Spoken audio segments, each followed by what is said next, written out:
The despair on this mother's face is for a child she fears is about to die. Yazan is 2 years old, surviving on a diet of aubergine boiled in water which has to last for days. And look how easily his arm fits into his mother's hand, literally slipping through her fingers. The family lives in the bombed-out ruins of Gaza City. They're all thin and hungry, and Yazan's parents feel guilty that they cannot give their son what they do not have to give. I don't care if the war continues, but let the borders open, let the aid in for our children. If we leave this boy, then maybe soon he will slip through our fingers. Maybe he'll die, and we didn't manage to do anything for him. At a nearby hospital, 4 children have died of severe malnutrition so far this month. But aid workers in Gaza say the number of seriously ill has tripled in the past fortnight. So the trickle of dead may become a flood. We are really worried this will increase and we end up with more deaths. We are also worried about the caregivers. The staff are not able to give full and essential help to the children. Almost 6,000 miles away, the world's most powerful man was claiming wrongly that America is the only country to have donated aid to Gaza. We gave a lot of money. We gave a majority of the money, and the sad part is that no other country other than us gives anything. Before leaving for Scotland, Donald Trump said nothing about persuading Israel to let more aid in. And that ceasefire he once talked up, he's now talking down, laying the blame entirely on Hamas. They pulled out in terms of negotiating. It was too bad. Hamas didn't really want to make a deal. I think they want to die, and it's very, very bad. Back in February, he was hosting Emmanuel Macron, who's now broken away to recognise a Palestinian state. Trump's Secretary of State called that reckless, but the French believe the concept of Palestine is disappearing so fast that they'd better recognise it while they still can. From Israel's Prime Minister, this response: we strongly condemn it. It rewards terror, creates a launch pad to annihilate Israel. The Palestinians seek a state instead of Israel. Keir Starmer made an election pledge to recognise a Palestinian state, but he didn't do so during Macron's visit to the UK this month. That age-old priority of staying close to the Americans apparently trumping much else, though the Germans and Italians aren't on board either. Well, we have always said that we believe that a two-state solution is the only way to have lasting security. The Prime Minister is talking today to the Chancellor of Germany, the President of France, but the immediate priority right now has got to be to get that aid into Gaza to relieve the suffering. Tonight, the Europeans are echoing Keir Starmer's call for this suffering to end now, urging the Israelis to let the UN bring in aid and prevent starvation, and for Hamas to be disarmed and removed from power. But these Palestinians have lost women and children in yet another Israeli attack. And for these mourners, the world's diplomatic failure to stop the bloodshed is almost as unfathomable as their grief itself. Well, let's take a closer look now at the number of people who have died in the war in Gaza and what's happening to the aid that's needed there. In the 21 months since Hamas attacked Israel, killing around 1,200 people, close to 60,000 people have been killed in Gaza, according to the health ministry there, and almost 144,000 others have been injured. Now, growing numbers of Palestinians are dying of starvation. Medical sources say at least 122 so far, 9 of them in the last day. The UN says almost 5,000 of the 56,000 children screened across Gaza in the first half of July were found to be suffering from acute malnutrition. That's 9%, rising to 16% in Gaza City. And the Health Ministry and United Nations say at least 1,060 people have died trying to access aid since late May, when the Gaza Humanitarian Foundation took over most aid distribution. Many were shot in or near GHF sites. Israel controls all the crossings into Gaza. Since easing its total blockade in May, it says it's allowed in around 4,500 trucks, and more than 800 trucks worth is currently sitting inside Gaza waiting to be distributed. That's far below the 500 to 600 trucks the UN says are needed every day to feed Gaza's 2.2 million people.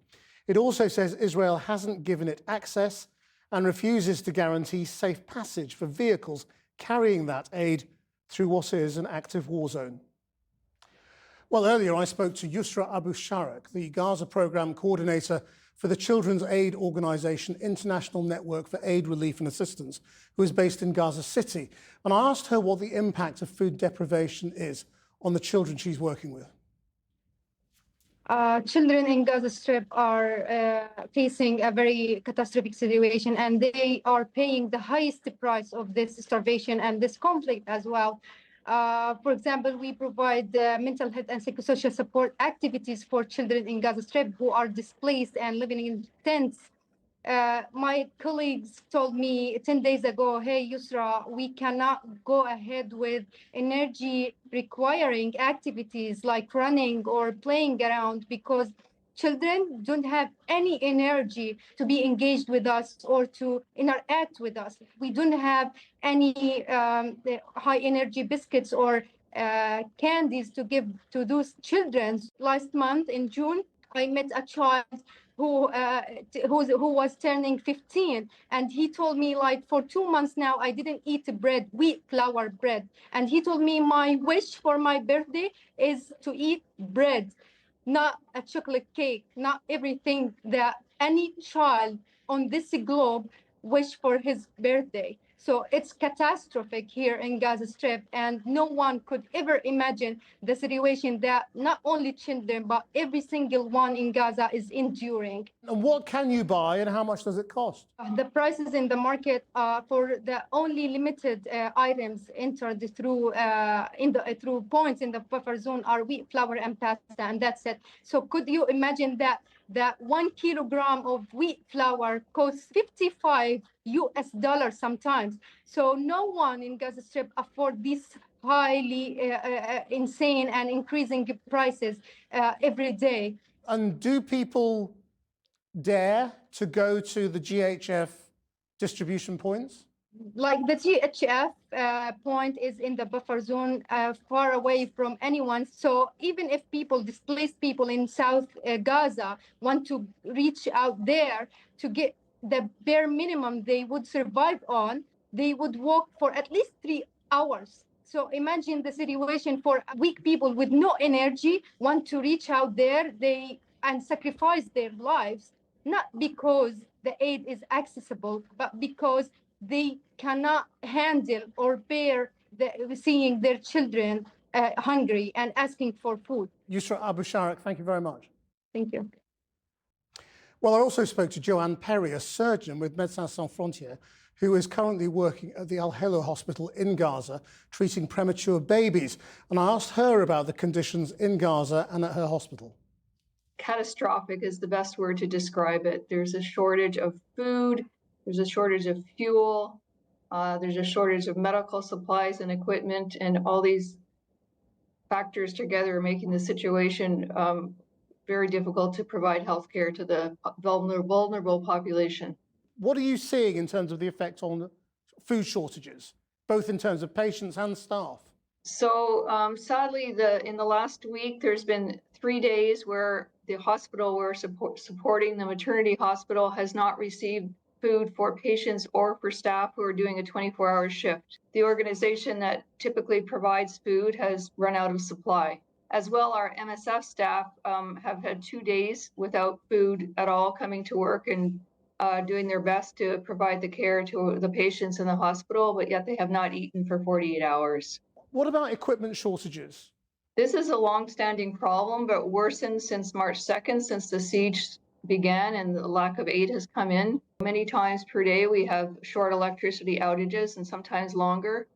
Our babies in the neonatal ICU, the ones who are on ventilators, once they have no electricity, they lose their source of oxygen. And last week and this week, sadly, we lost one baby each time that did not survive because of lack of oxygen. And can you give me a sense of what illnesses you're seeing as a result of starvation? People keep talking about, as possibly reaching a tipping point here where weeks and weeks of shortages of malnutrition are suddenly coming to a head. Is that the way this works? And could you just try and explain that? Well, morally, for us in the field, it's become a tipping point to see people without food and starving, not because of a drought or a natural disaster, but because of a blockade of food aid. The rate of malnutrition has doubled in the last few weeks in the facilities that we're working at. So malnourished people are more prone to infection, they become anemic. There's all kinds of complications. For the children, malnourishment will affect their long-term cognitive and physical growth. There are still a lot of people in Israel saying these shortages are being exaggerated and that millions of meals have been provided. What would you say to them about the reality on the ground? I sincerely wish that was true. There is inadequate food for the population. The last UN assessment showed that 86% of families did not have adequate food. All one needs to do is drive through Gaza City and you'll see very few market stalls, and what's there, there's very little food. Joanne Perry, thank you very much for your time. Thank you for the opportunity to share. Well, here, over 200 MPs from different parties have signed a letter demanding the Prime Minister recognises Palestine as a state. Joining me now is the Labour MP, Stella Creasy, one of those who signed the letter. 147 countries already recognise Palestine. What difference will another impotent gesture by Britain make? I don't think it would be an impotent gesture at all. Neither do I think it is the only solution that we need. But it is about breaking the diplomatic deadlock that we now find ourselves in. Nobody can be unmoved by the pictures, by the stories that are coming out of Gaza, by the urgency of the need to do something to change the fact that we've been in this stalemate since the ceasefire collapsed in March. Now, I'm actually somebody who voted for this country to recognise Palestine in 2014, so I believe this is long overdue. And what would you be recognising? So I would like to recognise the state of Palestine with the pre-1967 borders as part of a two-state solution. As somebody who passionately believes that the two-state solution is the only way we deliver a safe Israel and a free Palestine, there need to be two states as part of this. What I think President Macron has so powerfully advocated is that rather than waiting until the ceasefire, this is the way we break the tension to get to a ceasefire, to get to those solutions that give that long-term future to both nations. Does Keir Starmer dare contradict Donald Trump on this?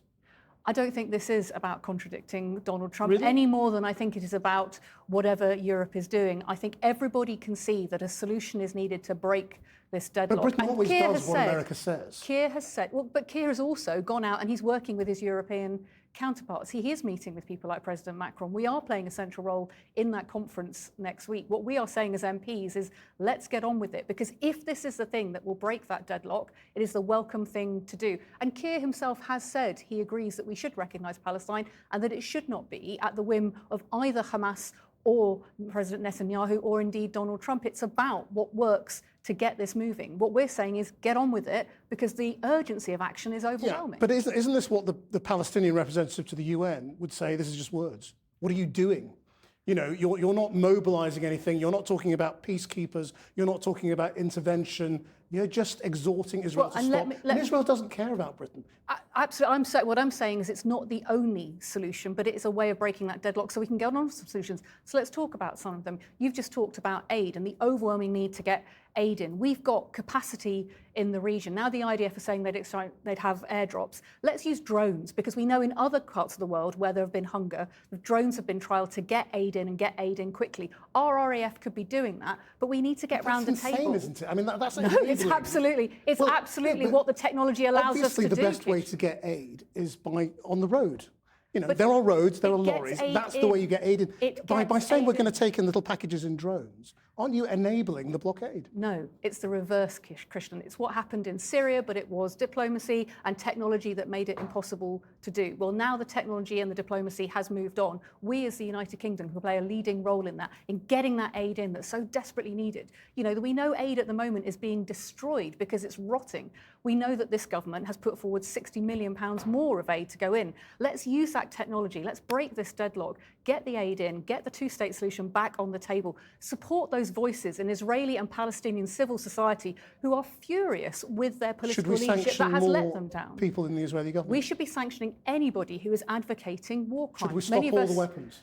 I've been somebody who's raised concerns that, frankly, if we can track stolen mobile phones to other countries, we should be able to track components in the F-35 arms tail. So absolutely, there are things that we can do, but fundamentally, you cannot look at those pictures. We cannot see the devastation that is going on in Gaza. We cannot talk to the hostage families still waiting for their family members to come home and think that our political leadership is doing the stuff that we could be doing. This is something President Macron has made a very powerful case for, and what you're seeing now is across Parliament, it's not a partisan issue, MPs saying yes, absolutely. 2014 we said this should happen, now it should happen even more. Do you think Keir Starmer should say this to Donald Trump this weekend? I think Keir Starmer will be saying this to Donald Trump. Actually, I think Keir is well aware of the strength of feeling, and he feels very strongly about this situation too. I'm not interested in a blame game. I'm interested in what breaks that deadlock, because those kids deserve us to speak up for them. Stella Creasy, thank you very much.